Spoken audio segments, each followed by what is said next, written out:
Amém, Jesus. Tu és bom, Senhor. Graças te damos.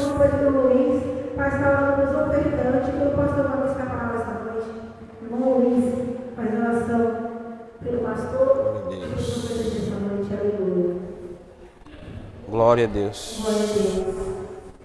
Amém, Jesus. Tu és bom, Senhor.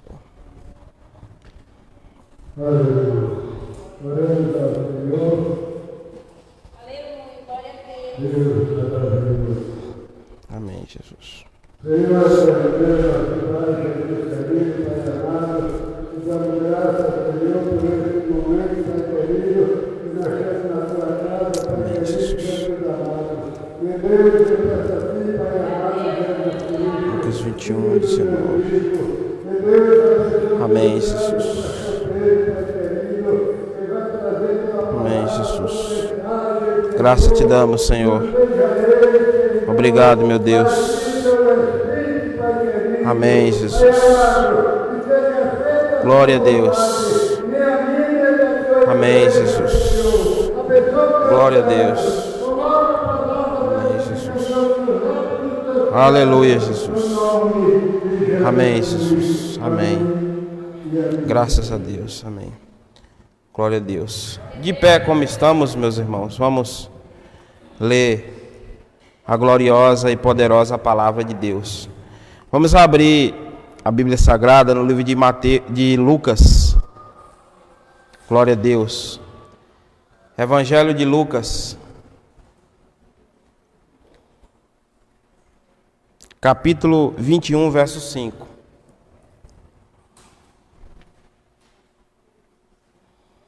Glória a Deus. Lucas 21, verso 5. Todos encontraram? Glória a Deus. Podemos ler, meus irmãos? Diz assim: o sermão profético, o princípio das dores. E dizendo alguns a respeito do templo que estava ornado de formosas pedras e dádivas, disse: quanto a essas coisas que vedes, dias virão em que se não deixará pedra sobre pedra que não seja derribada. E perguntaram-lhe, dizendo: mestre, quando serão, pois, essas coisas? E que sinal haverá quando isso estiver para acontecer? Disse então ele: vede, não vos enganem, porque virão muitos em meu nome, dizendo: sou eu, e o tempo está próximo. Não vades, portanto, após eles. E quando ouvirdes de guerras e sedições, não vos assusteis, porque é necessário que isso aconteça primeiro, mas o fim não será logo. Então lhes disse: levantar-se-á nação contra nação, e reino contra reino, e haverá em vários lugares grandes terremotos e fomes e pestilência. Haverá também coisas espantosas e grandes sinais do céu. Mas antes de todas essas coisas, lançarão mão de vós e vos perseguirão, entregando-vos às sinagogas e às prisões, e conduzindo-vos à presença de reis e governadores por amor do meu nome. E vos acontecerá isso para testemunho. Proponde, pois, em vosso coração não premeditar como haveis de responder, porque eu vos darei boca e sabedoria a que não poderão resistir nem contradizer todos quantos se vos opuserem. E até pelos pais, irmãos e parentes e amigos sereis entregues, e matarão alguns de vós. De todos sereis odiados por causa do meu nome, mas não perecerá o único cabelo da vossa cabeça. Na vossa paciência, possuí a vossa alma. Amém? Oremos. Santo Deus, que o seu nome seja glorificado, Senhor. Muito obrigado por esse privilégio que o Senhor nos concede de nos alimentar da sua santa e gloriosa palavra, Pai. Nesse momento, dá-nos um entendimento pleno, Pai, dessa palavra. Leva nossas mentes e corações cativos ao entendimento, Senhor, à edificação, Pai. Que essa ministração venha trazer glória e honra para o seu santo nome, Senhor. Muito obrigado, meu Deus, por tudo, em nome de Jesus. Pode sentar, meus irmãos. Preste muita atenção no que essa palavra tem para nos dizer essa noite. Amém? Nós estamos, por assim dizer, na reta final da igreja na terra. Todos os cristãos verdadeiros e honestos admitem que, de fato, pelo que a Bíblia diz, nós estamos próximo, mas muito próximo do fim e do arrebatamento da igreja. Reta final, os últimos dias que estamos atravessando, eles iniciaram logo após Jesus ser assunto aos céus e se estende até os dias de hoje. Bem sabemos que os sinais vêm se intensificando, né? Graças a Deus, alguns ainda pregam, ainda ministram, ainda lembram o povo que está chegando o fim. Algumas igrejas sérias ainda existem para advertir, para avisar que só existe 2 lugares onde o homem pode parar após a morte. E nesse ímpeto, nessa sensação de que estamos nos últimos tempos, nós temos que estar cada dia mais alerta. Hoje, enquanto eu preparava esse sermão, eu ouvi uma notícia que um novo surto de Covid-19 está surgindo na China. Amém? Um novo surto de Covid, de corona, está surgindo na China, que foi o país de origem do Covid-19. Então isso só corrobora,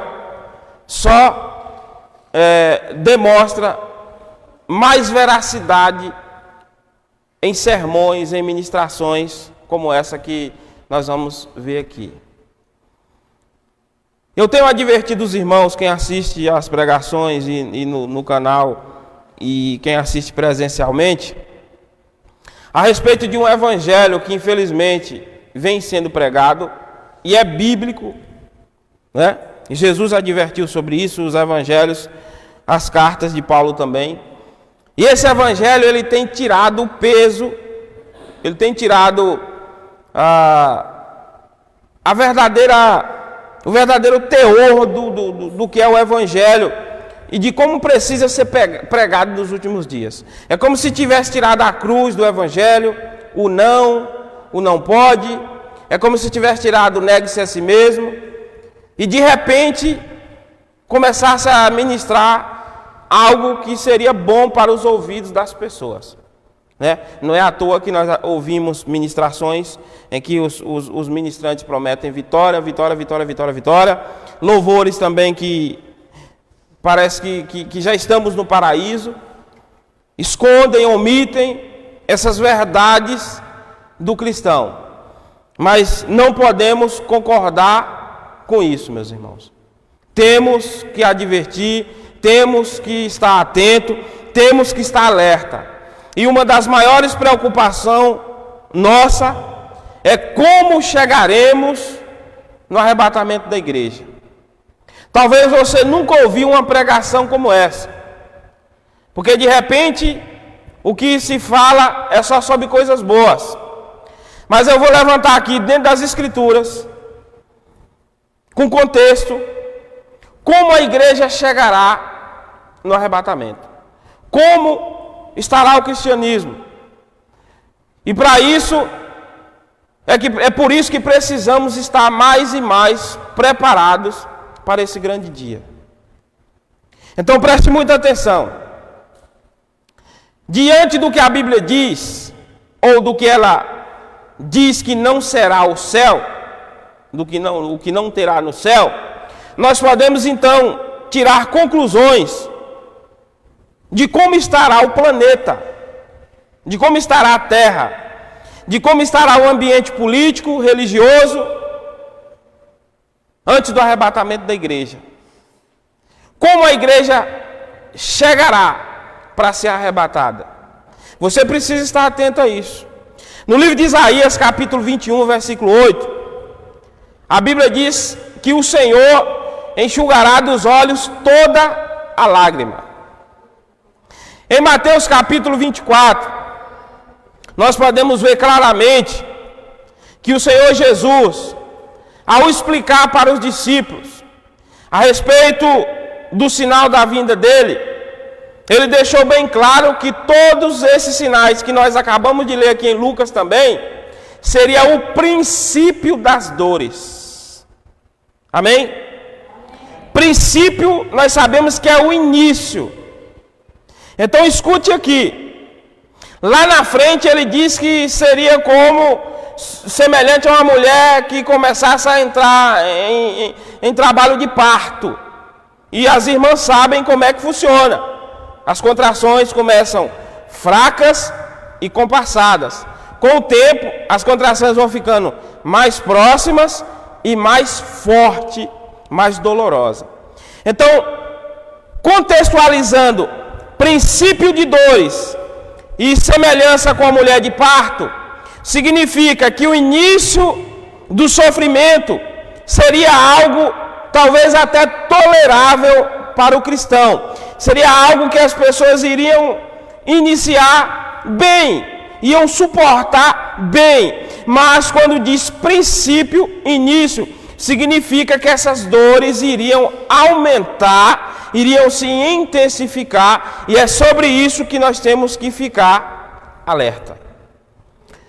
A Bíblia também fala, Jesus falando por discípulos, perseguições.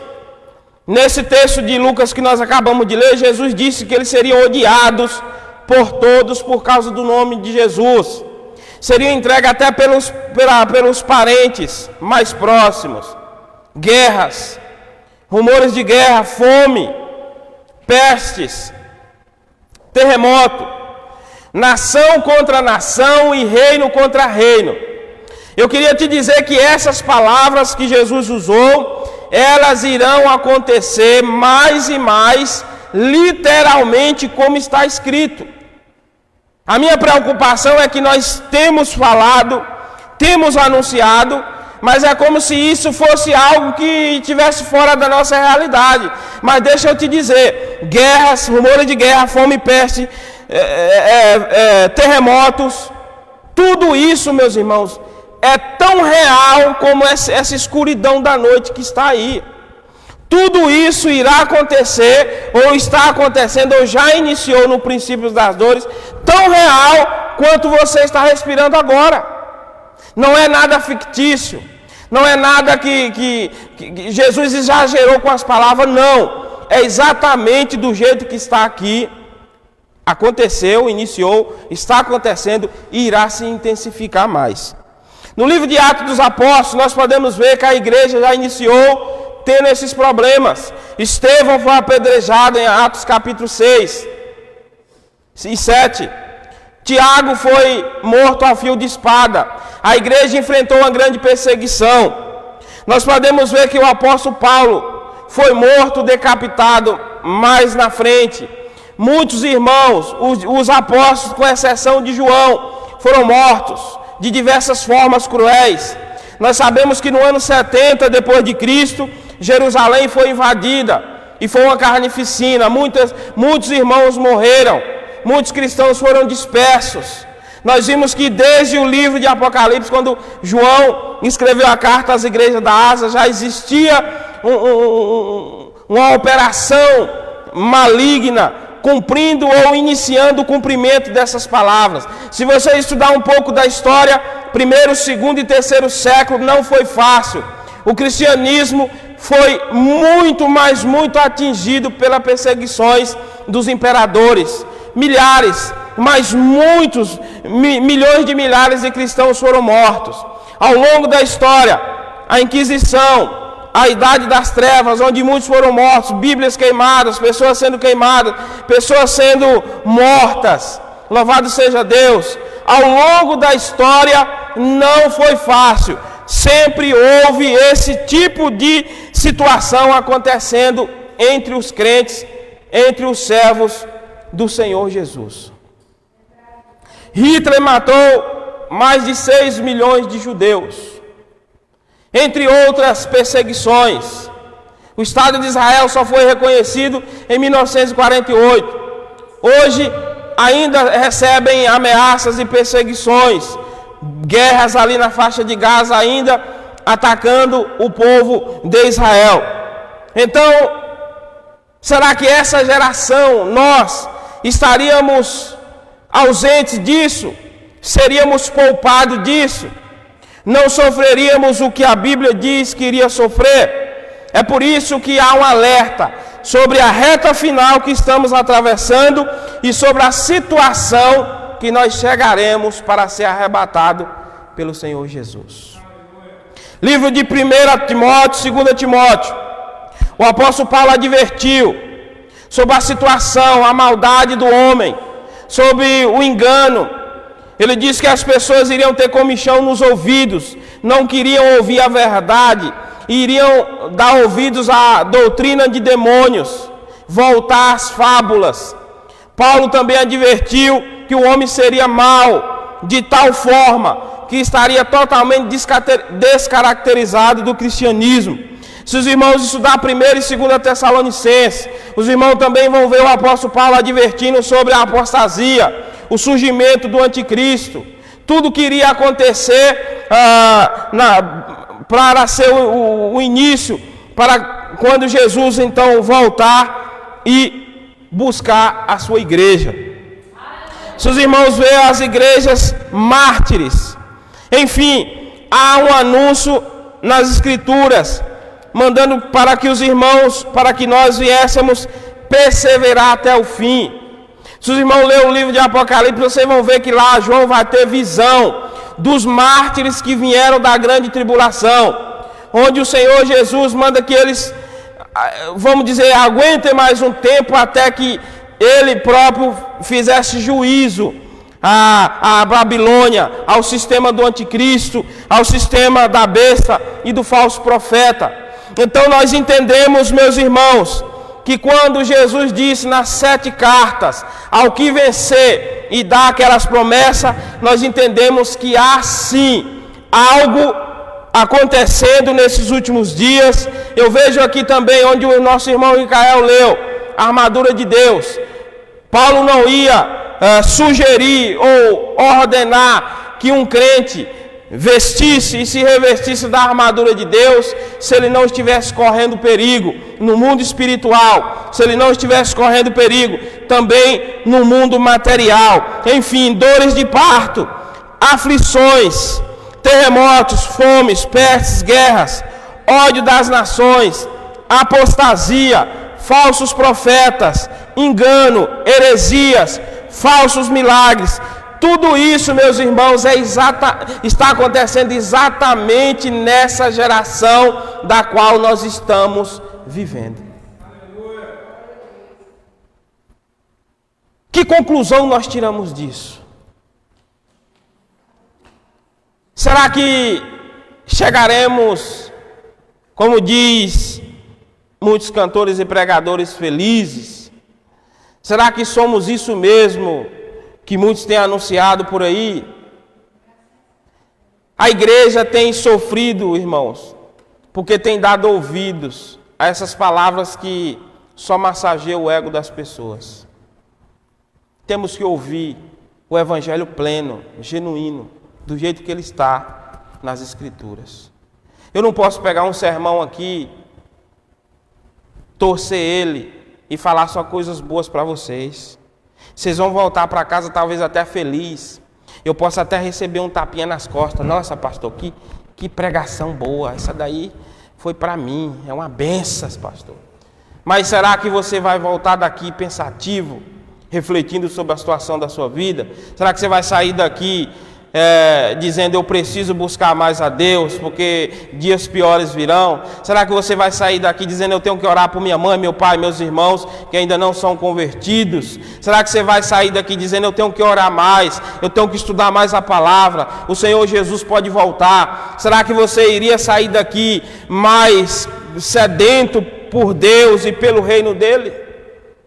São essas questões que nós temos que observar.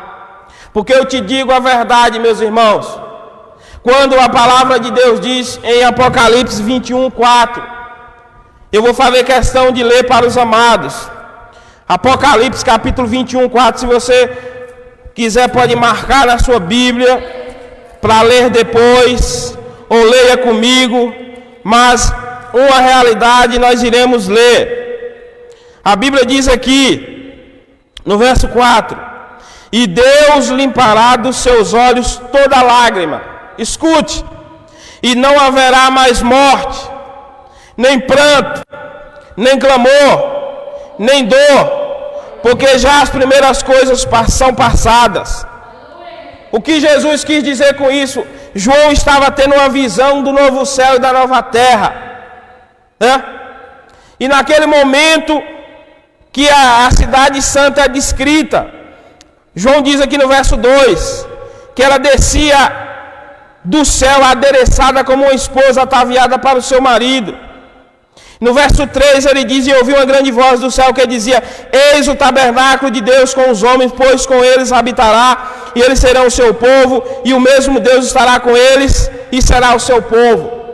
Aí então ele cita, após mostrar aquela visão, ele diz: olha, aqui não haverá mais morte, e Deus limpará dos seus olhos toda lágrima, não haverá nem pranto, nem clamor, nem dor, porque já as primeiras coisas são passadas. Se nós fôssemos chegar no arrebatamento bem e felizes, não necessitaria nós termos os nossos olhos enxugados de lágrimas. Se nós fôssemos chegar diante do Apocalipse, ou melhor, diante do arrebatamento, sem testemunhar morte, sem testemunhar pranto, sem testemunhar clamores, dores, Jesus não falaria aqui que no céu não ia haver nada disso. Ele está dizendo: olha, vocês estão vindo com lágrimas nos olhos de sofrimento. Que sofrimento? Dores. Que sofrimento? Morte. Que sofrimento? Pranto. Que sofrimento? Clamor. Mas aqui onde vocês irão morar não haverá nem morte, nem dor, nem pranto, nem clamor, e Deus enxugará dos seus olhos toda lágrima. Devemos nos preparar, meus irmãos, porque os últimos momentos que antecedem o arrebatamento será de mortes, será de dor, será de pranto, será de lágrimas, clamores. Nós chegaremos em um tempo em que poucos irão sustentar a fé, e então Jesus virá e salvará a igreja mártir da grande tribulação, após passar por tudo isso que eu estou falando para vocês. Preste atenção. O que causa dor, meus irmãos? O que causa clamor? Clamor são súplica. Clamor são pessoas desesperadas. Clamor são pessoas desalentadas, clamando, suplicando. O que causa isso? O que causa pranto? Pranto é choro além da medida. Uma pessoa que está aos prantos, ele não está simplesmente chorando um choro normal. É algo que vai além de um choro normal. Morte. Por que tudo isso? Qual é o ambiente que proporciona tudo isso? Meus irmãos, é um ambiente de terremotos, é um ambiente de nação contra nação, é um ambiente de guerras, é um ambiente de violência, é um ambiente de epidemia, é um ambiente de morte, de enfermidades, é um ambiente de destruição. Esse é o ambiente que vai anteceder o arrebatamento da igreja. É por isso que eu estou dizendo: prepara-te para passar por isso. Esqueça essas promessas vazias, principalmente dessas lives. Os caras estão prometendo o céu na terra. Não existe, meu irmão, é luta. Eu vou te dizer, se você hoje não lutou contra alguma coisa para estar aqui, meu irmão, algo de errado teve na sua vida. Desde o momento que você acordou, e se brincar até sonhando, você teve luta, batalha contra a sua carne, contra alguma coisa, contra os príncipes das potestades do ar, contra demônios. Tudo, alguma coisa se levantou, foi seu adversário, e Deus, por tua misericórdia, te trouxe aqui hoje, porque Ele tem um propósito na sua vida, mas não se esqueça disso, estamos num campo de batalha, dia após dia, por isso que o Paulo mandou vestirmos e revestirmos da armadura, por isso que eu estou pregando sobre esse cenário que antecede o arrebatamento, para que você não se iluda e creia naquilo que não tem sustentabilidade nas Escrituras, e você chegue diante desse momento despreparado, murmurando de Deus, questionando Deus, não suportando o sofrimento e até se desviar dos caminhos do Senhor. É o que a Bíblia diz. Louvado seja Deus. Mas o que fazer então? É só luta, é só batalha, é só sofrimento, é só dor, é só pranto. Agora à tarde, conversando com a minha esposa, nós questionava, não murmurando, mas apontando os acontecimentos que nós temos atravessado, mas nós temos uma palavra para isso. Tem resposta na Bíblia para isso. Eu não quero que você saia daqui com o olho arregalado, dizendo o pastor disse que agora é morte, é pranto. Eu quero que você saia daqui consciente disso, mas sabendo onde você encontra força para passar por tudo isso. Você sabe por quê? Essa felicidade falsa que o mundo oferece, ela não existe. Não existe, meu irmão. Deixa eu te dizer, você pode escafunchar na Bíblia de Gênesis a Apocalipse, você não vai encontrar uma só menção que Deus pode fazer feliz alguém da forma que o mundo quer fazer. O mundo quer fazer as pessoas felizes com relacionamentos ilícitos. O mundo quer fazer as pessoas felizes com êxtase de drogas. O mundo quer fazer as pessoas felizes com o efeito do álcool. O mundo quer fazer as pessoas felizes com riqueza, talvez mal adquirida. O mundo quer fazer as pessoas felizes, um dando golpe no outro, um fazendo coisas, se dando bem de forma errada por cima do outro. Mas eu tenho aqui nas Escrituras, meus irmãos, algo que você precisa ouvir para que você não vai buscar felicidade nessa cisterna suja que o mundo oferece por aí.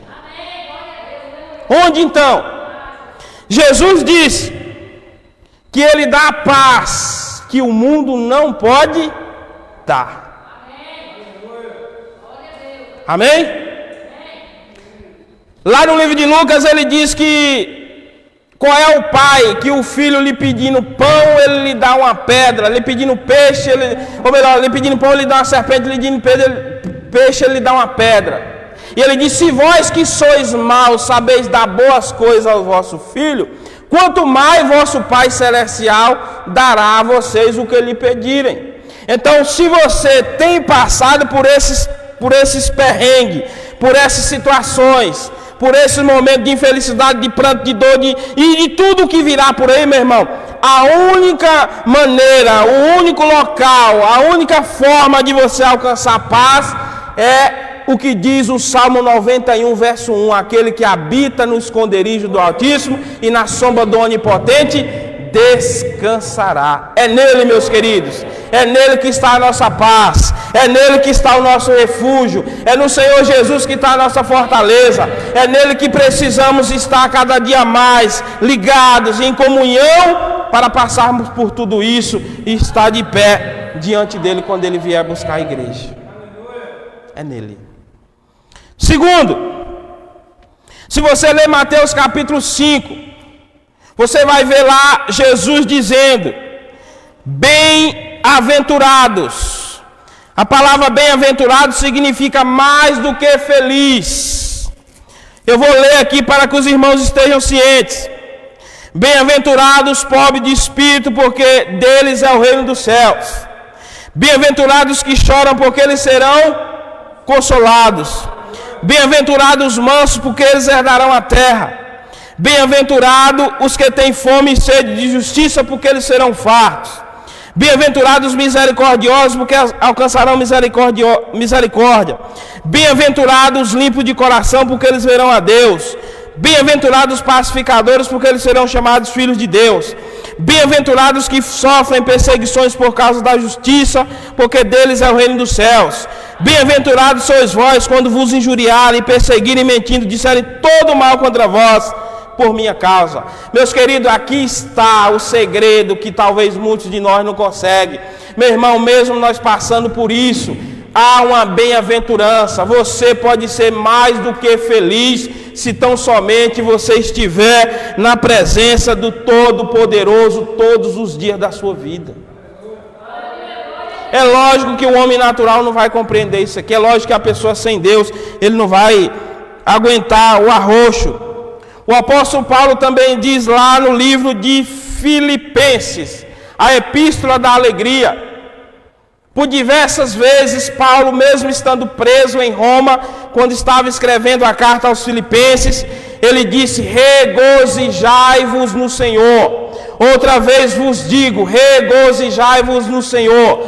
Meus irmãos, a única passagem da Bíblia onde diz para a pessoa se alegrar, você pode procurar aí de Gênesis a Apocalipse, eu te dou total liberdade. A única passagem na Bíblia onde diz que podemos alcançar alegria é no Senhor Jesus Cristo de Nazaré. O salmista também diz lá nos Salmos: Senhor, não retire de mim o seu espírito, nem a alegria de salvação que há em mim. Louvado seja Deus, é nele que podemos, mesmo em guerra, mesmo em terremoto, mesmo em morte, mesmo em pranto, mesmo em dor, é nele que podemos ter momentos de alegria e de felicidade nesse mundo tenebroso. No Novo Testamento cita outra passagem. No livro de Tiago, ele diz: alegrai-vos com os que se alegram e chorai com os que choram. Amém? Então, quando você vê alguém alegre, vai lá dar uma risadinha, mas ele também. Aquilo vai te fazer bem. Aquilo vai te fazer bem. Alegrai com os que alegram. Amém, meus irmãos? Então você está tendo ciência hoje de como a igreja chegará e o que nós podemos buscar para suportar e chegar bem diante de Deus. Amém? A igreja vai chegar, meus irmãos, eu não vou esconder isso de vocês de jeito nenhum. De jeito nenhum. Cheia de falso profeta, é o que a Bíblia diz. O evangelho pintado das cores mais lindas que vocês imaginar e com as promessas mais magníficas e esplendorosas para o homem. Pode ter certeza disso. Chegará com poucos pregadores do evangelho, pouquíssimos. Poucos cantores, adoradores de verdade vão chegar, pouquíssimos. Não se iluda. Lembra do que Jesus disse: Senhor, são muitos os que se salvam? O que foi que Jesus falou? Estreita é a porta e apertado é o caminho que leva à salvação, e poucos são os que entram por ela. Não se iluda com movimentos, não se iluda com multidão, porque poucos serão os que chegarão na reta final. Porque ao longo do caminho, infelizmente, acontecerá situações em que muitos sairão da presença de Deus. Mas eu te digo uma, meu irmão, você pode estar cercado de milhares, centenas de falsos profetas. Você pode estar num ambiente de morte, de pranto, de dor. Mas se você estiver firme nele, no Senhor dos Exércitos, meu irmão, nada disso te abala. E então cumpre-se o Salmo onde diz que os que confiam no Senhor são como os montes de Sião, que nunca se abalam, mas permanecem para sempre. A nossa confiança está nele, meu querido. Nesse domingo que você possa voltar para sua casa, ciente dos acontecimentos, mas também com a nossa esperança total no nosso Salvador, porque ele começou a boa obra em nós e ele há de terminar. Seremos arrebatados, suportaremos essas lutas e estaremos sim diante dele para todo sempre e eternamente ao lado do Senhor Jesus. Que essas palavras possam te animar, que essas palavras possam fazer um efeito a te impulsionar para buscar mais a Deus e estar firme a cada dia nessa reta final, meus irmãos. Não esmoreça, não deixe de congregar, não deixe de orar, não deixe de estudar a palavra, negue-se a si mesmo, diga não para o inimigo, resistis a ele e ele fugirá de vós e você estará firme diante do Senhor Jesus. Amém? Vamos colocar de pé em nome de Jesus. Convidar aqui o presbítero Luiz para fazer a oração final dessa noite. Amém?